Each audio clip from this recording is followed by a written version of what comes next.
여러분 안녕하세요. 다니엘 11장 연구 네 번째 시간이 되겠습니다.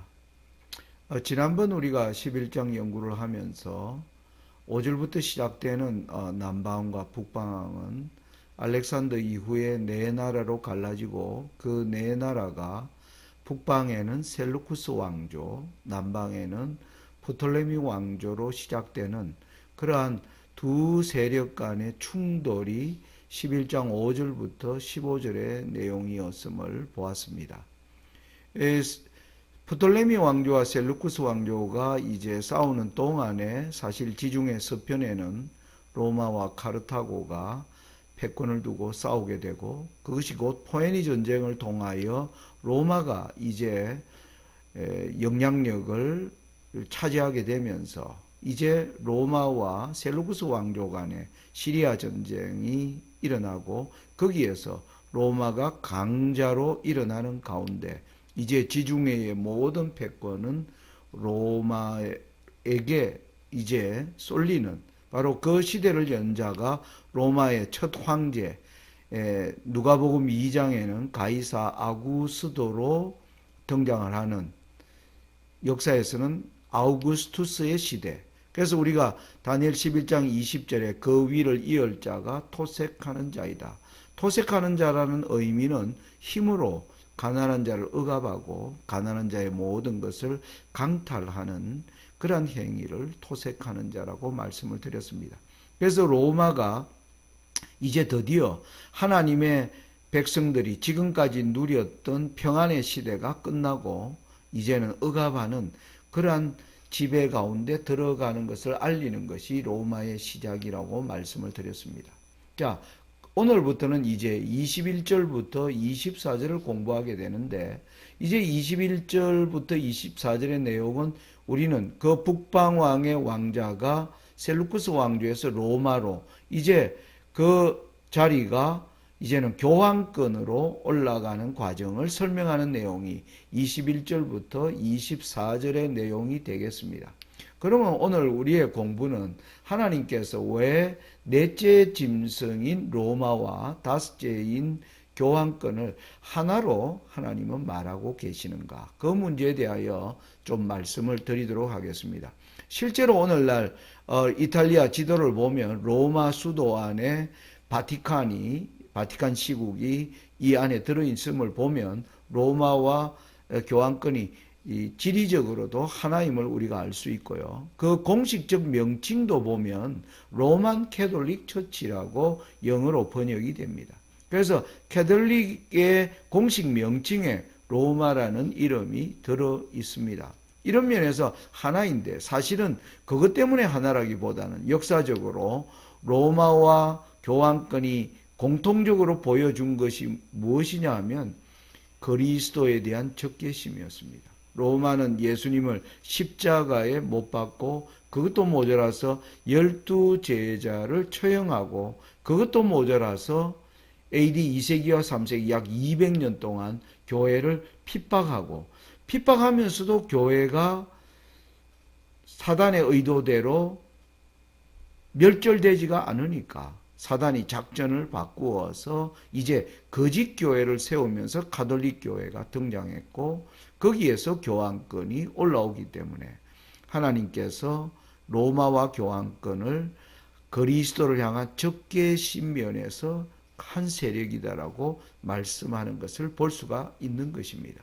우리는 지난 역사를 통해 분명히 여러 가지 영화나 그리고 또 역사의 기록이나 또 그 당시 화가들이 그린 여러 그림을 통해서 로마가 기독교인들을 얼마나 야만적으로 박해를 해왔는가.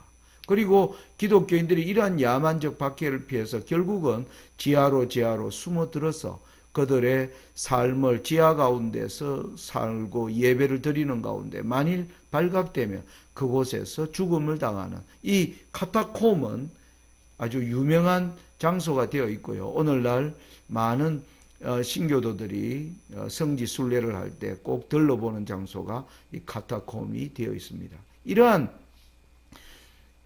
핍박받던 기독교회가 이제 가톨릭 교회로 공식으로 등장하는 데는 바로 콘스탄티누스 황제가 등장을 합니다. 이 콘스탄티누스 황제가 기독교로 개종한 이 개종을 오늘날 많은 그리스도인들은 하나님의 사자로서 기독교의 놀라운 일들을 하기 위하여 이 콘스탄티누스가 등장했다라고 많은 사람들이 그렇게 믿는데, 성경을 연구하는 저희들은 콘스탄티누스의 개종은 사실은 하나님에 대한 경외심, 또 하늘나라에 대한 참된 하나님의 영광을 위하여 과연 콘스탄티누스가 이런 일을 했는가? 그건 아니다라는 사실입니다. 그러면 왜 그렇게 했는가? 우리가 그 역사를 정확히 따져보는 것은 중요하다고 하겠습니다. 여러분, 콘스탄티누스를 사람들이 칭송하는 이유는 그가 기독교로 개종한 뿐만 아니라 AD 313년에 밀라노 칙령을 내려서 이제 핍박받는 교회를 공식적으로 인정받는 교회로 만들어 주었고, 그리고 325년은 니케아에 기독교의 모든 뛰어난 학자들을 다 불러 모아서 기독교의 교리를 통일시키는 그러한 놀라운 일들을 해온 것입니다. 거기다가 330년에는 오랫동안 수도였던 로마를 버리고 이제 황제가 당시에 비잔티움으로 옮겨서 그것을 콘스탄티노플이라 이름하여, 현재로는 오늘날 21세기에는 그 지역을 이스탄불이라고 부르죠. 바로 터키에 위치한 이 지역으로 황제가 수도를 옮겨서 고대의 로마의 모든 문화들을 간직하고 있는 땅을 가톨릭 교회가 가질 수 있도록, 그래서 가톨릭 교회는 로마 황제로 말미암아 교회가 자유를 얻고 교리의 통일을 가지고, 그리고 교회가 다스릴 수 있는 영토까지도 얻게 되는 놀라운 일들을 왜 콘스탄티누스가 이 일을 했을까?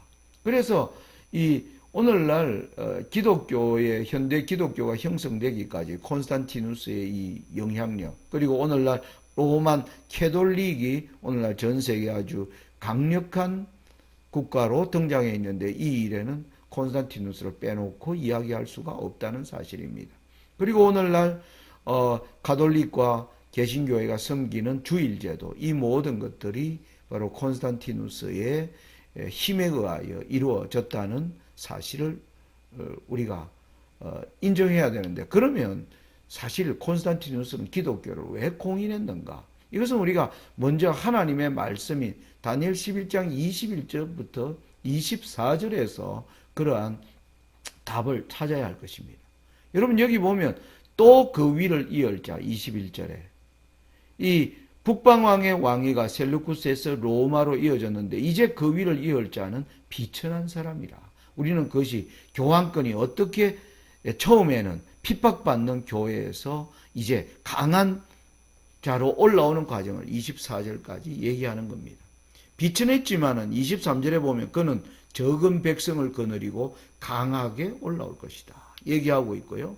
그리고 21절 후반에 보면 평안한 때를 타서 괴휼로 그 나라를 얻을 것이다. 그는 동맹한 왕 그리스도에게도 거짓을 행하여 올라올 것이고, 그가 평안한 때에 그도에 가장 기름진 것으로 들어온다. 여기 보니까 세 가지를 얘기할 수 있겠습니다. 그는 비천했다. 그렇지만은 강해진다. 그는 거짓을 행하여 올라온다. 심지어 언약의 왕이신 그리스도에게도 거짓을 행하여 올라온다. 그리고 그는 평안한 때를 타서 그도의 가장 기름진 곳을 얻게 된다.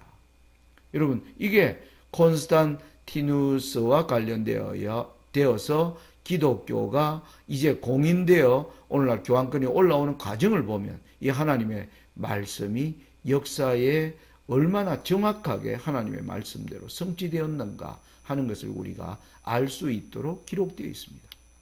자, 기독교, 오늘날 현대 기독교에는 콘스탄티누스 황제가 끼친 이 영향력은 아주 대단한데요. 자, 그러면 이 시간에는 우리가 기독교가 공인되는, 왜 콘스탄티누스는 기독교로 개종을 했고 왜 공인하게 되었을까? 이걸 우리가 어떻게 봐야 하는가? 그리고 또 오늘날 그 교회가 땅을 가질 수 있도록 자신을 수도를 로마에서 왜 비잔티움으로 옮겼을까? 이걸 우리가 이해하면 이 교환권이 올라오는 과정을 잘 볼 수가 있겠습니다. 여러분, 일반적으로 로마가 476년에 망했는데 약 500년 동안 로마가 번영의 시대를 이룬 것이 아니었습니다. 로마는 사실 2세기부터 망하기까지 약 300년 이상 동안 로마는 게르만족들의 침입을 받게 됩니다. 그 게르만족은 역사에서 야만족이라고 그럽니다. 여러분, 역사학자들이 어떤 사람을 야만족이라 하냐면 자신들의 제대로 된 문화와 문물이 없어서 그들이 스스로 기록한 역사가 없고 그들의 역사는 오로지 그들이 어느 나라를 침범에 들어감으로 말미암아 그들로부터 침공을 받은 나라들이 그 역사를 기록해 놓았기 때문에 그 민족의 발자취를 알 수 있습니다. 게르만족이 바로 그러합니다. 게르만족이 로마에 침입해 들어오기 시작하면서 로마가 이 민족들의 역사를 기록하기 시작한 것입니다. 그런데 아무튼 로마가 약 300년 이상 동안 야만족들의 침입을 받으면서 결국 이 야만족들이 게르만족들이 대거 이동해 들어옴으로 말미암아 로마가 멸망해 버린 것입니다. 그래서 오늘날 역사가들은 지금도 로마가 망한 지 1600년이 되었지만 여전히 로마가 이렇게 강했던 로마가 어떻게 하나의 제대로 된 국가도 형성되지 않은 그러한 춥고 배가 고파서 로마로 올라와서 양식을 훔쳐가고 그리고 사람들을 죽이고 부녀자들을 강간하고 그렇게 향후 들어와서 훔치고 도망가는 그러한 민족에 의하여 이 위대했던 로마가 망했는가? 여러분, 그 이유는 뭘까요? 바로 하나님과 하나님의 백성들에게 가장 야만적으로 행동했기 때문에 하나님이 로마를 오랫동안 야만족의 침입 가운데 시달리도록 심판하는 것은 참으로 합당한 심판이었다라고 할 수가 있겠습니다.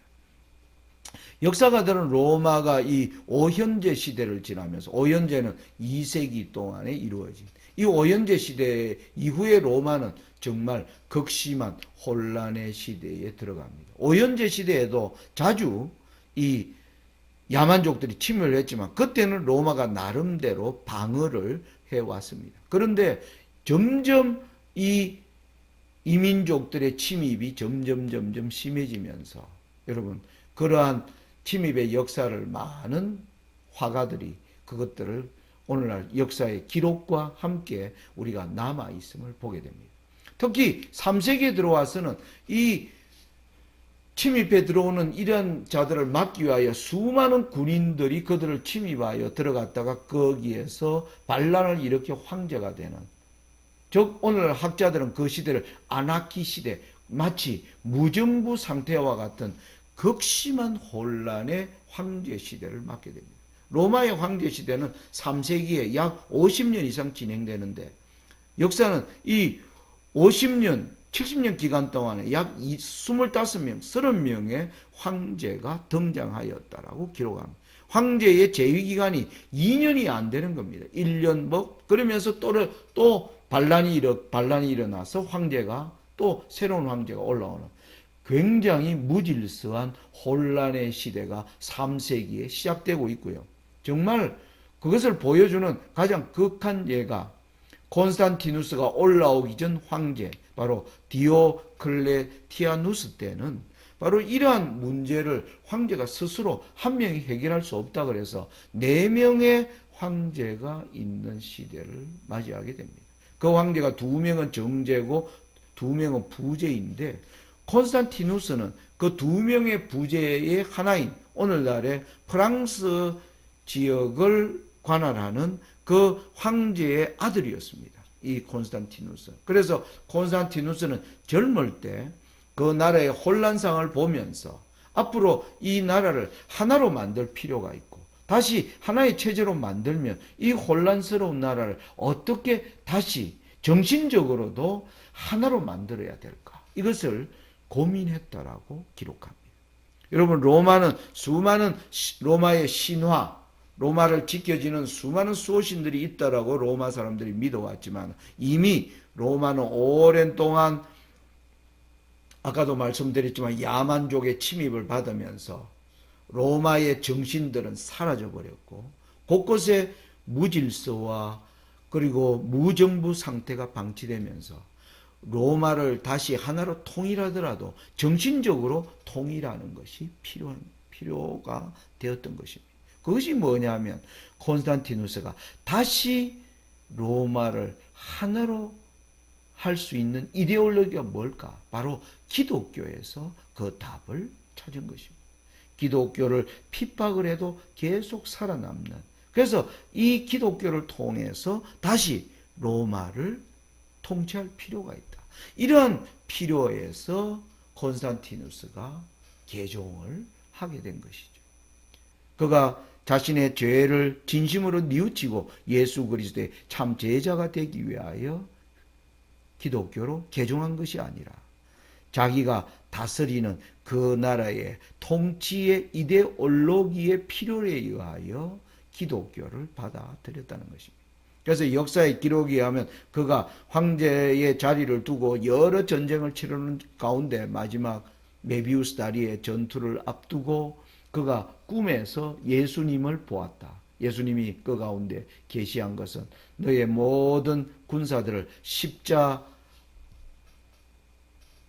모양을 가진 그러한 군대로 만들어라. 그렇게 해서 전쟁을 승리해서 예수님의 제자가 되었다. 이렇게 역사는 아무튼 기록하고 있습니다. 그의 꿈이 사실이었던 여부를 떠나서 그가 이러한 길로 들어간 것은 그 나라를 다시 통일하기 위하여. 여러분 이러한 정책에 의하여 이제 가톨릭이 올라온 겁니다. 그런데 여러분 다니엘 11장 24절 끝에 보면 이제 콘스탄티누스로부터 이제는 교회가 예배의 자유와 그리고 교리의 통일과 그리고 황제가 이주를 감으로 말미암아 거대한 이제 오늘날 서로마의 영토를 다스릴 권한을 가진 이 가톨릭 교회는 당시에는 힘이 없었습니다. 그래서 24절 끝 24절에 이런 말이 있습니다. 그는 노력하며 탈취한 재물을 무리에게 흩어주며 모략을 베풀어 얼마 동안 산성들을 칠 것인데 때가 이르기까지 그리하리라.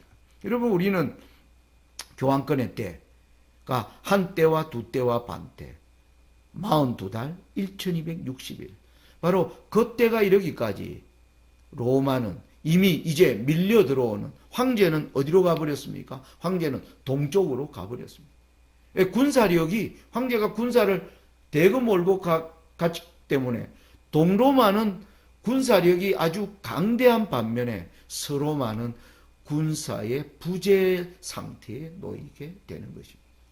그럴 때 여러분 오늘날 유럽 북유럽에는 중국 그 당시 중국에서 밀려난 훈족들이 이제는 오늘날의 북유럽 쪽으로 진출해 들어오면서 거대한 아틸라 제국 훈족이 이끄는 나라입니다. 엄청난 큰 나라를 이룹니다. AD 4세기와 5세기를 걸쳐서 이 아틸라 제국이 오늘날 게르만족들이 살고 있는 북유럽으로 들어오게 되자 게르만족들은 할 수 없이 이제 서로마로 대거 밀려 들어가는 시대를 맞게 됩니다. 이미 서로마는 군사력이 부재 상태에 있는 교회가 다스리는 그래서 대거 밀려 들어오면서 오늘날의 열불체제, 열국체제가 이루어지게 된 것입니다. 여러분 여기에서 우리가 생각해야 될 것은 이렇게 밀려 들어오는 아주 난폭한 야만인들을 가톨릭 교회가 어떻게 그들을 다니엘 11장 24절은 모략을 베풀어 그들에게 재물을 나누어 주어서 이제 그 때를 이루게 된다라는 말씀처럼 이렇게 밀려 들어오는 그러한 야만족 앞에서 어떻게 서로 타협하여 나라들이 이루어지는지를 우리가 잘 추적을 할 필요가 있는 것입니다. 저는 그것을 뭐라고 설명하고 싶으냐면 로마나이저인가 게르마나이저인가. 여러분 이 말은 무슨 말이냐면 게르만족들이 이제 스로마로 밀려 들어오면서 스로마를 게르만화하기를 원하는가 아니면 그들이 로마화하기를 원하는가. 이것이 중요한 관건이었습니다. 그런데 여러분 생각해 보십시오. 게르만 민족은 그들의 언어도 문화도 문명도 없는 그야말로 야만족들이었습니다. 그런데 로마는 찬란한 문화를 가지고 있다. 그러니까 이 밀려오는 게르만족들은 로마를 게르만화할 수 있는 하고자 하는 의지는 없었습니다. 오히려 그들이 로마 사람으로 인정해 준다면 그들이 그것을 영광스럽게 생각하는 가운데 있었기 때문에 여기에 교회와 타협의 여지가 있게 된 것입니다. 여러분 서로마를 다스리고 있는 가톨릭 교회는 군사력이 없어요. 이 남폭한 야만인들을 힘으로 다스려낼 수가 없는 겁니다. 그러면 그들과 뭐 하게 됩니까? 타협하게 되는데 이 타협의 타협점이 바로 뭡니까? 로마의 문화를 동경하는 게르만족에게 이제 무엇을 얘기할 수 있겠습니까? 바로 그 당시 교회의 지도자와 그리고 밀려 들어오는 이제 게르만족의 지도자들이 한 자리에 앉아서 무엇으로 타협하겠다. 자, 교회의 지도자가 그들에게 내가 그대들에게 합법적으로 거주할 땅을 줄 테니까 당신들은 로마의 문화를 존중해라.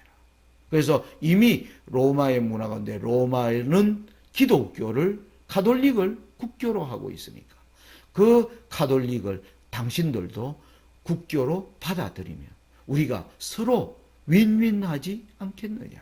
여러분 여기에서 바로 이 모든 게르만족들이 가톨릭 교회의 교리를 로마의 모든 문화들을 받아들이면서 가톨릭을 국교로 인정하는 그것을 인정하면서 가톨릭 교회의 교리에 기반한 이제 곳곳에 열국들이 서게 되는 것입니다. 그 역사를 거쳐서 보면 나중에 그 가톨릭 교리를 반대하는 그 나라들이 이제 하나하나 제거되면서 이제는 드디어 교황권의 때가 될 때는 모든 서로마가 다스리던 지역에 들어온 모든 게르만 민족이 세운 나라들이 가톨릭 교리를 기반으로 이제 교황권의 시대가 시작되기 때문에 드디어 시간이 지나가면서 가톨릭 교회는 그리 예수님이 세운 교회이다. 예수님은 하나님이시니 하나님이 이 땅에 교회를 세웠다. 당연히 우리는 하나님의 다스림에 굴복해야 된다. 그러므로 국가가 교회에 뭐 해야 된다? 굴복해야 된다는 이러한 교황권 체제가 자연스럽게 성립된 것입니다.